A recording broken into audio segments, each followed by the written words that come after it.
nous te rendons grâce et gloire. Nous voudrions t'adorer, te célébrer, te louer, te magnifier et te dire merci au nom de Jésus-Christ. Amen. Bien-aimés dans le Seigneur, nous vous disons bonjour au nom de notre Seigneur et Sauveur Jésus-Christ de Nazareth. Alléluia. Et nous profitons de cette occasion pour bénir Dieu pour sa grâce. Bénir Dieu pour sa fidélité. Lui dont l'amour dure à jamais. Amen. Lui dont l'amour dure de génération en génération. Que son nom soit béni. Nous voudrions souhaiter une bonne fête à toutes les femmes. Amen.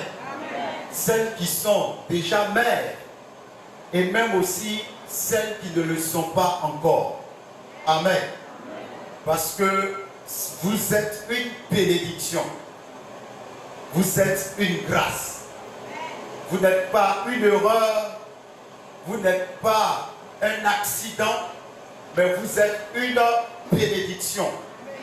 Nous savons combien de fois, pour toutes les autres choses, Dieu a parlé et Dieu a créé. Mais pour vous, il a plu à Dieu de plonger l'homme dans un profond sommeil, placer l'homme sous l'anesthésie, en retirer une côte et vous faire. Vous êtes et vous demeurez une bénédiction. Amen. Soyez célébrés à jamais. Soyez bénis. Alléluia. Soyez bénis dans toutes les femmes au nom de Jésus-Christ. Que Dieu vous bénisse. Je voudrais bénir le Seigneur et dire bonne fête à toutes les mamans, à toutes les femmes. Que Dieu vous bénisse et que Dieu fasse de vous des femmes comblées au nom de Jésus-Christ. Des femmes bénies au nom de Jésus-Christ. Des femmes célébrées au nom de Jésus-Christ. Hier, nous étions en esprit avec vous. Le Seigneur n'a pas permis que nous soyons des vôtres, mais nous étions avec vous en esprit. Et nous avions eu écho que tout s'est bien déroulé. Que Dieu vous bénisse pleinement. Que Dieu bénisse l'oratrice qui est intervenue hier. Amen. Durant cette sortie. Et que Dieu soit loué. Amen. Et nous savons que lorsque les femmes se lèvent pour une chose, cette chose réussit. Amen. Lorsque les femmes se lèvent, quelque chose se produit. Lorsque les femmes se lèvent, quelque chose se fait. Dans l'histoire de l'humanité, toutes les fois, lorsque les femmes se sont levées, quelque chose s'est réalisé.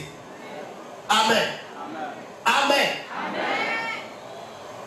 Nous nous souvenons que après la mort et la mort de notre Seigneur, lorsque le corps a été mis dans le sépulcre, tous les hommes, les 12, les 11, puisque Judas n'en faisait plus partie, les 11 étaient retournés chacun à leur activité. Ceux qui s'étaient adonnés à la pêche sont retournés à la pêche. Ceux qui étaient collecteurs d'impôts essayaient de voir comment est-ce qu'ils pouvaient être repris. Ils sont partis même dire non, vraiment on s'est trompé. Dans l'euphorie, on a dit qu'on allait suivre un homme, mais bon, voici, il n'est plus. Mais il a fallu. Ces femmes, c'est elles qui ont suivi. Quand vous lisez Marc chapitre 15, nous allons juste lire à partir du verset 42. Ce n'est pas notre texte de base. Et nous allons lire Marc chapitre 15 à partir du verset 42. Marc chapitre 15 à partir du verset 42. Jusqu'à Marc 16 verset 8. Nous lisons donc la parole du Seigneur. Marc 15 à partir du verset 42. Il est écrit: le soir étant venu, comme c'était la préparation, c'est-à-dire la veille du sabbat, arriva Joseph d'Arimathée, conseiller de distinction, qui lui-même attendait aussi le royaume de Dieu. Il osa se rendre vers Pilate pour demander le corps de Jésus. Pilate s'étonna qu'il fût mort si tôt, fit venir le centenier et lui demanda s'il était mort depuis longtemps. S'en étant assuré par le centenier, il donna le corps à Joseph. Et Joseph, ayant jeté un linceul, descendit Jésus de la croix, l'enveloppa du linceul et le déposa dans un sépulcre taillé dans le roc. Puis, il roula une pierre à l'entrée du sépulcre. Marie de Magdala et Marie, mère de Joseph, regardaient où on le mettait. Chapitre 16. Lorsque le Shabbat fut passé, Marie de Magdala, Marie, mère de Jacques et Salomé, achetèrent des aromates afin d'aller embaumer Jésus. Le premier jour, je m'excuse, on va poursuivre. Mais vous voyez la fin du chapitre 15, il est dit: quelles étaient les personnes qui étaient là au tombeau pour voir où on mettrait Jésus, à part Joseph d'Arimathée? C'était qui? C'était qui? Marie de Magdala et puis et Marie, mère de Joseph. Donc c'était des femmes. Deux femmes. Marie de Magdala et Marie, mère de Joseph, regardaient où on le mettait. Oui. Chapitre 16. Lorsque le sabbat fut passé, oui. Marie de Magdala, oui. Marie, mère de Jacques et Salomé, oui, achetèrent des aromates afin d'aller embaumer Jésus. Après le sabbat, quelles furent ces personnes parties pour aller voir là où l'on avait mis Jésus? Trois femmes. Marie, mère de Jacques, Marie de Magdala et Salomé. Oui, verset 2. Le premier jour de la semaine, elles se rendirent au sépulcre de grand matin, comme le soleil venait de se lever. Elles disaient entre elles: qui nous roulera la pierre loin de l'entrée du sépulcre? Parce qu'elles n'étaient que des femmes. Oui. Et levant les yeux, elles aperçurent que la pierre, qui était très grande, avait été roulée. Elles entrèrent dans le sépulcre, virent un jeune homme assis à droite, vêtu d'une robe blanche, et elles furent épouvantées. Il leur dit: ne vous épouvantez pas, vous cherchez Jésus de Nazareth qui a été crucifié. Il est ressuscité, il n'est point ici, voici le lieu où on l'avait mis. Mais allez dire à ses disciples et à Pierre qu'il vous précède en Galilée, c'est là que vous le verrez, comme il vous l'a dit. Elle sortit du sépulcre et s'enfuit. La peur et le trouble les avaient saisis. Et elle ne dit rien à personne à cause de leur effroi. Versets 9 et 10. Jésus, étant ressuscité le matin du premier jour de la semaine, apparut d'abord à Marie de Magdala, de laquelle il avait chassé 7 démons. Elle alla emporter la nouvelle à ceux qui avaient été avec lui et qui s'affligeaient et pleuraient. Parole du Seigneur. Amen. Quand Jésus est ressuscité, la première personne à qui il est apparu, c'est à Marie de Magdala. Il n'est apparu à aucun des 11. Amen. Amen. Amen. Mais c'est à Marie de Magdala qu'il s'est présenté. C'est à elle qu'il s'est présenté. Et c'est elle qui est allé dire aux hommes,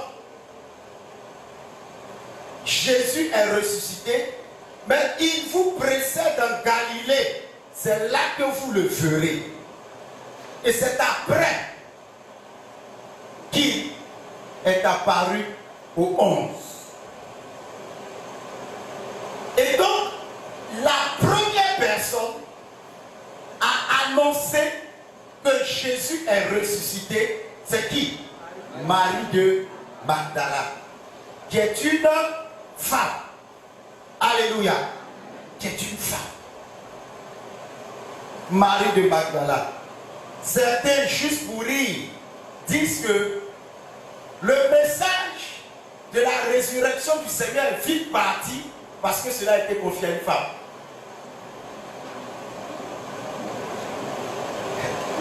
Pourquoi? Parce qu'elles ont tendance à parler beaucoup. Ils ont tendance à parler beaucoup. Gloire à Dieu. Gloire à Dieu. Nous allons prendre la Bible dans le livre de Tite, qui est notre texte de base. Tite, chapitre 2, à partir du verset 1 à 5. Je lis. Pour toi, dis les choses qui sont conformes à la saine doctrine. Dis que les vieillards doivent être sobres, honnêtes, modérés, saints dans la foi, dans la charité, dans la patience. Dis que les femmes âgées doivent aussi avoir l'extérieur qui convient à la sainteté, n'être ni médisantes, ni à donner au vin, qu'elles doivent donner de bonnes instructions, dans le but d'apprendre aux jeunes femmes à aimer leur mari et leurs enfants, à être retenues, chastes, occupées aux soins domestiques, bonnes, soumises à leur mari, afin que la parole de Dieu ne soit pas blasphémée. Amen. Amen. Amen. Que Dieu bénisse sa parole. Ce livre que nous lisons est un livre, est une lettre qui a été écrite par l'apôtre Paul. Tout comme Timothée, le jeune pasteur Tite était lui aussi un des fruits de l'apostolat du ministère de Timothée. Et donc, Tite a travaillé, a appris le ministère avec Paul pendant un certain temps. Et puisque le ministère de l'apôtre Paul le conduisait à ouvrir, à implanter des églises, lorsqu'il était arrivé dans une ville nommée Crète et qu'il y a établi l'église, il était appelé à aller ailleurs. Et donc il lui fallait établir quelqu'un sur cette église. Et son choix s'est porté sur Tite. Et donc quand vous lisez 1 Timothée, 2 Timothée et Tite, vous verrez que ces lettres sont appelées des épîtres pastorales. Parce qu'elles parlent de la doctrine, de la sainte doctrine chrétienne, et elles parlent de l'éthique même, de la façon dont on doit se conduire à l'église. Parce que ces passages, ces lettres abordent même certains points tels que la discipline dans l'église. Quels sont les critères de choix pour les pasteurs, les anciens, les diacres et les diaconesses? Et si nous méditons, nous verrons que ces lettres vont beaucoup nous aider. Amen. Et donc, l'apôtre Paul a recommandé à Tite d'établir dans l'église anciens. Et il a donné les conditions. Il dit s'il trouve un homme irréprochable, mari d'une seule femme, ayant des enfants fidèles, qui ne soient ni accusés de débauche ni rebelles, et tout ceci. Parce qu'il faut que l'évêque soit irréprochable. Parce que si quelqu'un ne sait pas diriger sa propre maison, comment peut-il diriger l'église de Dieu? Vous verrez que toutes les fois, le Seigneur a fait la similitude, le rapprochement entre notre foyer, notre maison et l'église de Dieu. Si nous avons un thème à cette courte d'exhortation, les femmes doivent rendre la vie agréable dans leur foyer et dans l'église.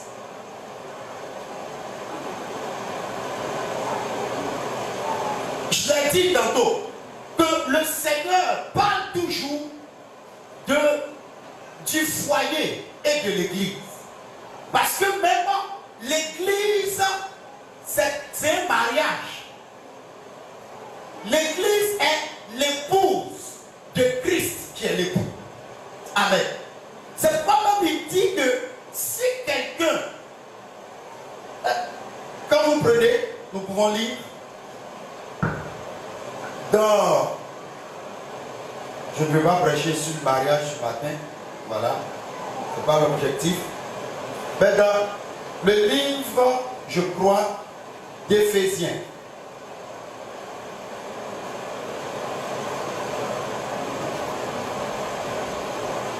Éphésiens, chapitre 5.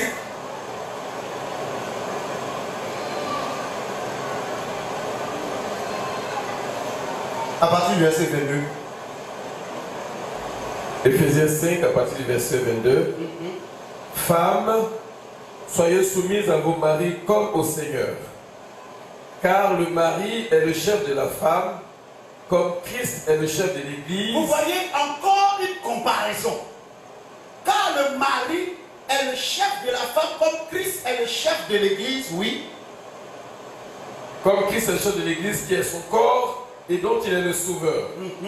Or, de même que l'Église est soumise à Christ, oui, les femmes aussi doivent l'être à leur mari en toutes choses. Oui. Verset 25. Marie, aimez vos femmes comme Christ a aimé l'Église et s'est livré lui-même pour elle, afin de la sanctifier par la parole, après l'avoir purifiée par le baptême pour. Verset 27 enfin. Verset 27. Afin de faire paraître devant lui cette Église glorieuse, sans tache, ni ride, ni rien de semblable, mais sainte et irrépréhensible. Amen. Par moment, quand je lis le verset 25, il est dit: Marie, aimez vos femmes comme Christ a aimé l'Église et s'est livré lui-même pour elle. Combien de maris sont prêts à se livrer pour leur femme? Revenons à notre texte de base, Tite chapitre 2. Et donc, comme je le disais, le Seigneur fait toujours la comparaison entre le foyer et l'Église. C'est pourquoi l'apôtre Paul a dit à Timothée que si quelqu'un ne sait pas diriger son foyer, il ne peut diriger l'Église de Dieu. Amen. Amen.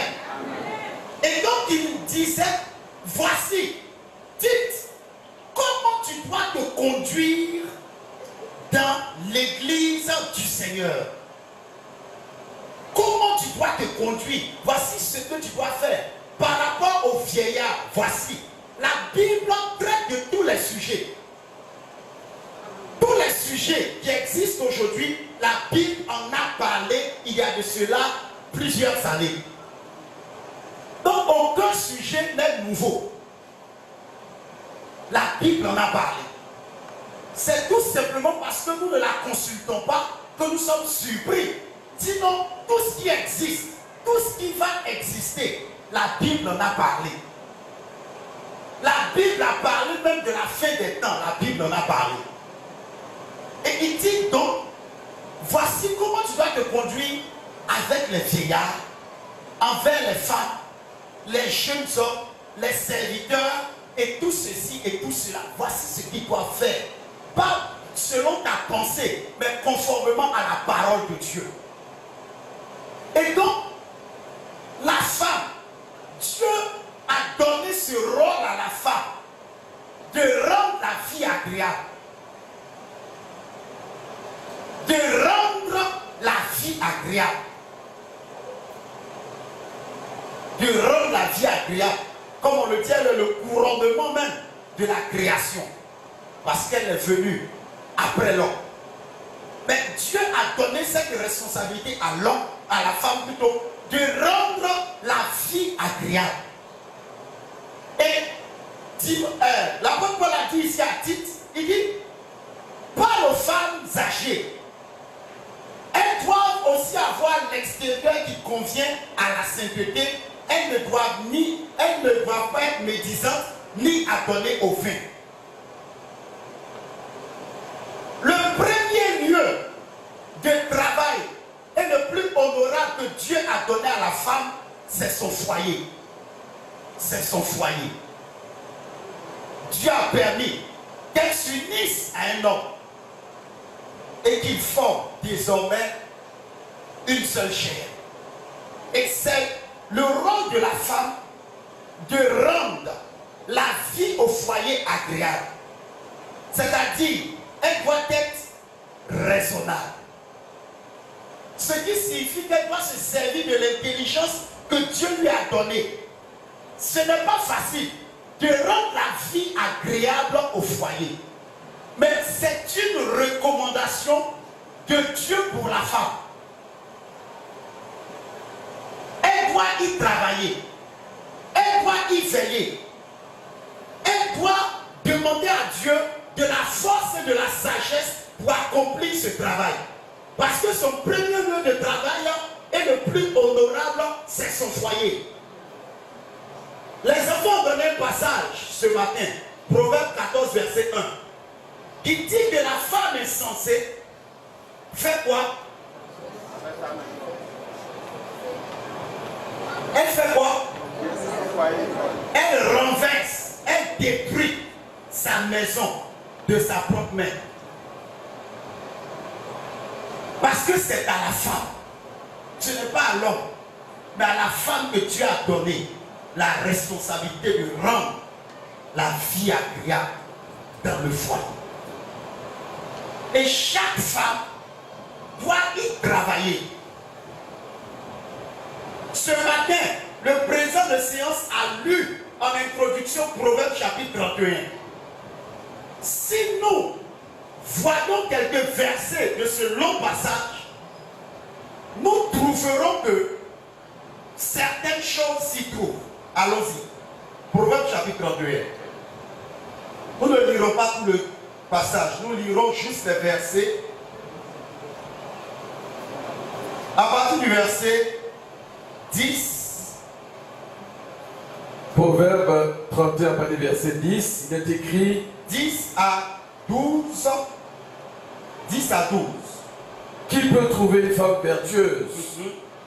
Elle a bien plus de valeur que les perles. Le cœur de son mari a confiance en elle. Et les produits ne lui feront pas défaut. Oui. Verset 12. Elle lui fait du bien et non du mal tous les jours de sa vie. Donc, je m'arrête là. La femme, dans son foyer, fait du bien à son mari et non du mal tous les jours de sa vie. C'est-à-dire qu'elle rend l'atmosphère favorable. Elle rend l'atmosphère agréable. Elle rend l'atmosphère bonne. Elle rend l'atmosphère favorable.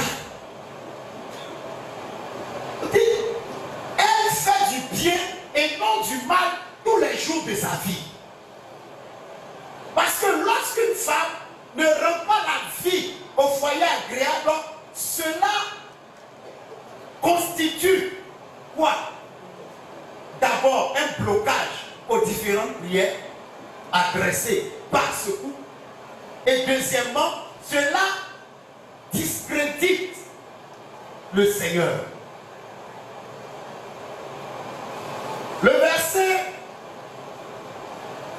23. Le verset 23, il est écrit: son mari est considéré aux portes lorsqu'il siège avec les anciens du pays. Lui, son mari est comment? Considéré. Considéré. On le respecte. Lorsqu'il siège avec ceux de sa promotion. Avec les anciens. Avec les anciens. Lorsqu'il est même avec des aînés. Lorsqu'il est même avec des doyens. On le respecte. On le considère. À cause de qui? À cause de sa femme. Qui rend la vie au foyer agréable.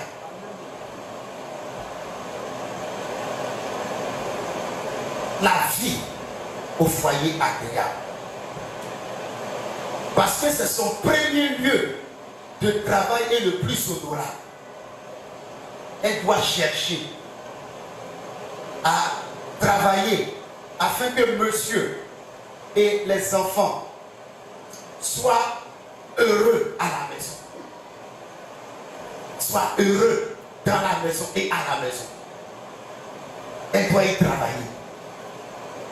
Le temps ne nous permet pas de parler de femmes telles que Abigail, qui avait pour époux un homme du nom de Nabal. Nabal, son nom veut dire méchant, mauvais.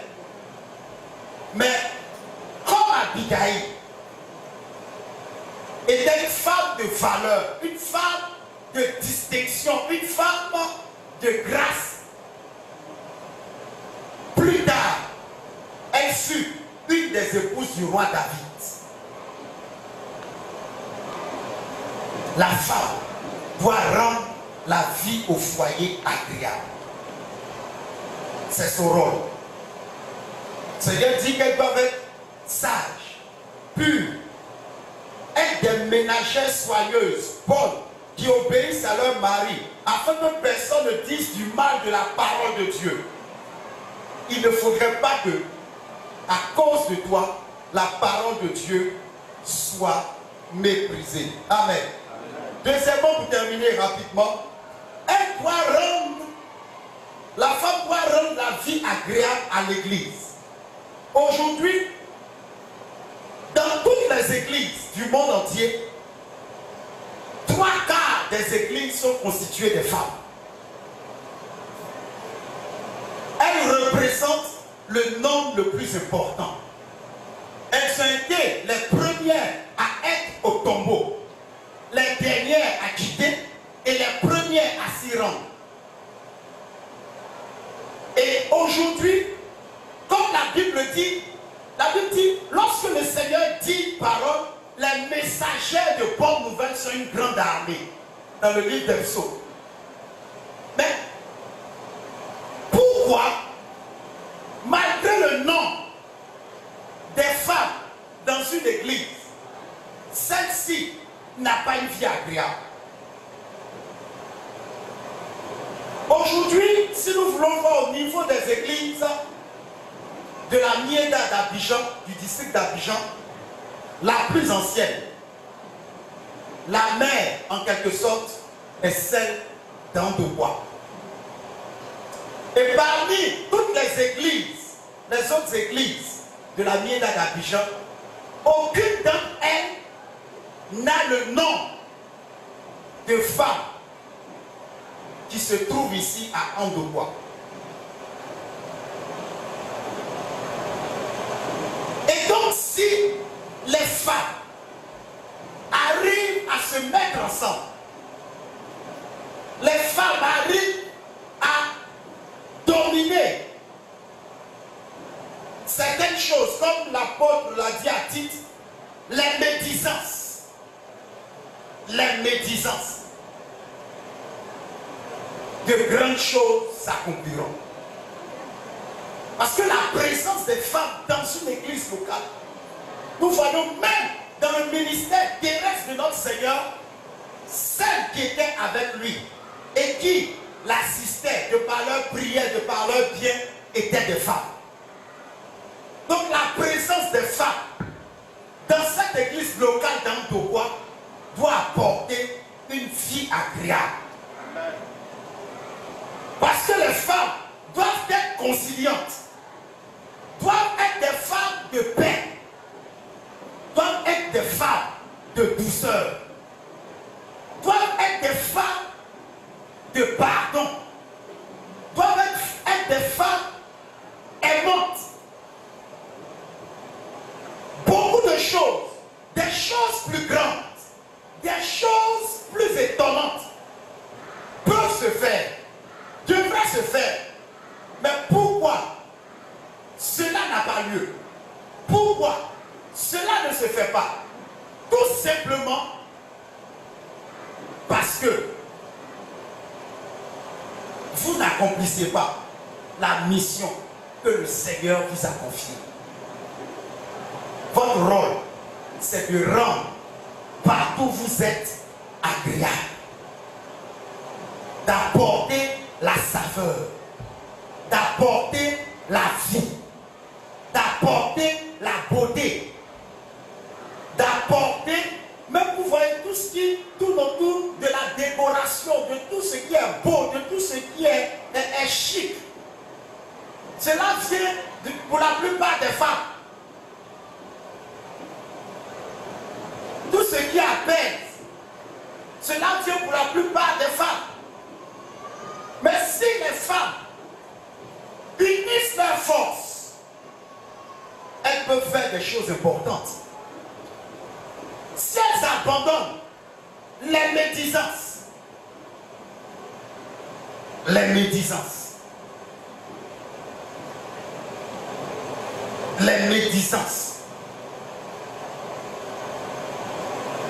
si elles s'occupent de l'essentiel, si elles s'intéressent à ce qui peut les construire,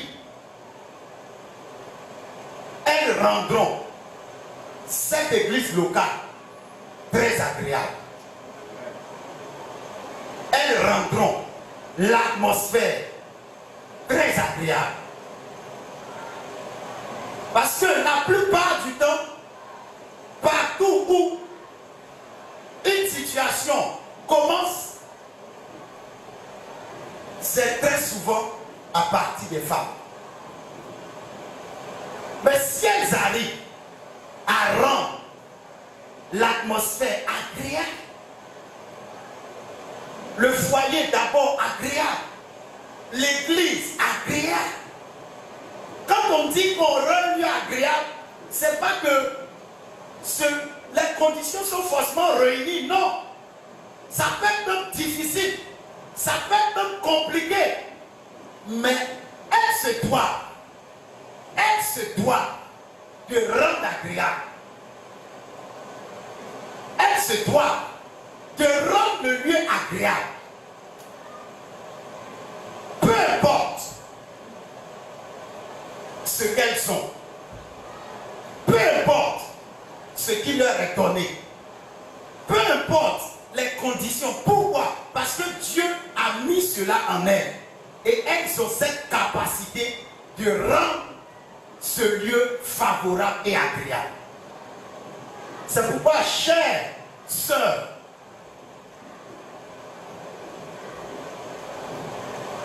je voudrais m'arrêter ici et inviter chacune d'entre vous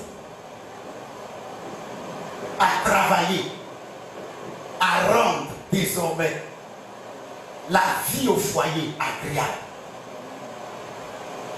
Agréable. Agréable. Agréable. Je l'ai dit et je l'ai répété un peu partout où je suis passé. Si une sœur et son mari n'étant pas convertis se sont pris et que plus tard la sœur se convertit, et si des années plus tard son mari n'est pas encore converti, c'est que la sœur ne vit pas la parole de Dieu à la maison.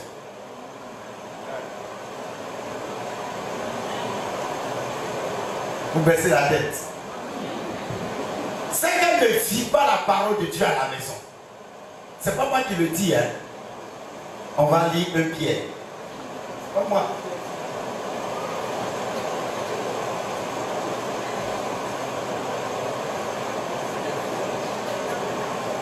1 Pierre chapitre 3.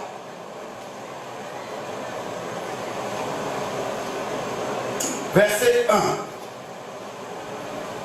1. 1 Pierre 3. 3 à 4. Oui. 1 Pierre chapitre 3, versets 1 à 4. Femmes, soyez de même soumises à vos maris, oui, afin que, si quelques-uns n'obéissent point à la parole, afin que si quelques-uns ne sont pas encore convertis, c'est ça, n'obéissent point à la parole, ils soient gagnés sans parole par la conduite de leur femme, ils soient gagnés par l'évangélisation, non par la conduite, par l'intercession. C'est à minuit, monsieur te sollicite, il dit non, je suis dans un temps, non, ça. J'ai vu quelque chose tout à l'heure là. Il faut lui donner ce que tu dois lui donner, et puis tu vas aller prier pour voir ce que tu dois voir.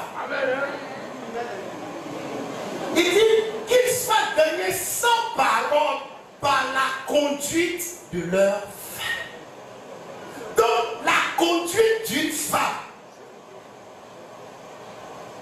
peut envoyer beaucoup, peut apporter beaucoup, peut apporter un changement extraordinaire dans son foyer, dans l'église, dans la société. La conduite d'une femme. Mais quel genre de conduite? Lisons. en voyant votre manière de vivre chaste et réservée. Oui. Verset 3, ayez non cette parure extérieure qui consiste dans les cheveux tressés, oui, les ornements d'or ou les habits qu'on revêt, mais la parure intérieure est cachée dans le cœur. La pureté incorruptible d'un esprit doux et paisible qui est d'un grand prix devant Dieu. Le Seigneur ne dit pas que les femmes doivent être vêtues en haillons. Non. Mais ce qui compte aux yeux de Dieu, c'est la parure intérieure, l'état du cœur, la pureté.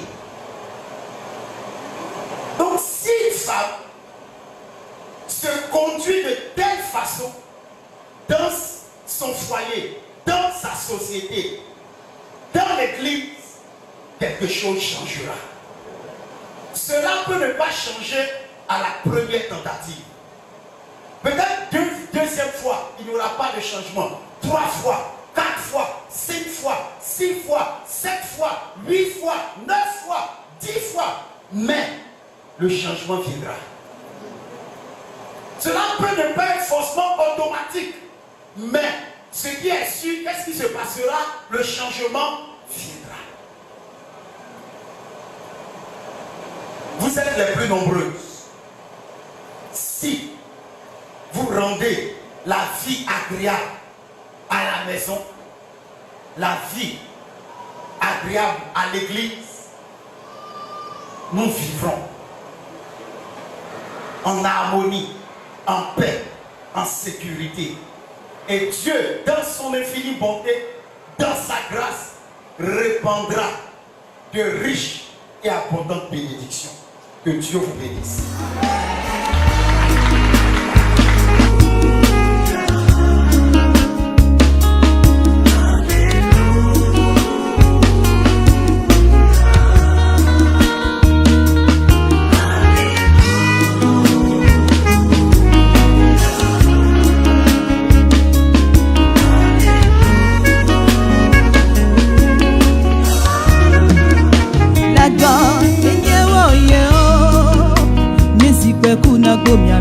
Coulé, nyanya pa cré cré la go, wase na lo. Hey sinanya isa, Elia la guia me coulé, et bonne zeze, ne ya me ya maleo, eza e belle yo.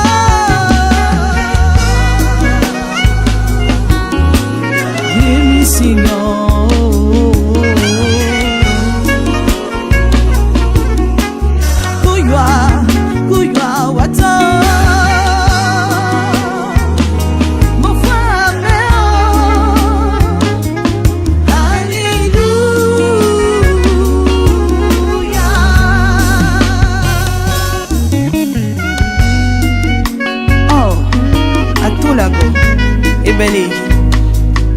nasa yao na irimisieza yao sekamekuyi ebele yao na fuesi yao kaka muno na mionye ebele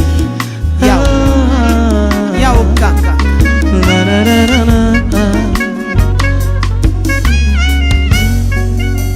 atolango yena fwenyo yao na yamaliza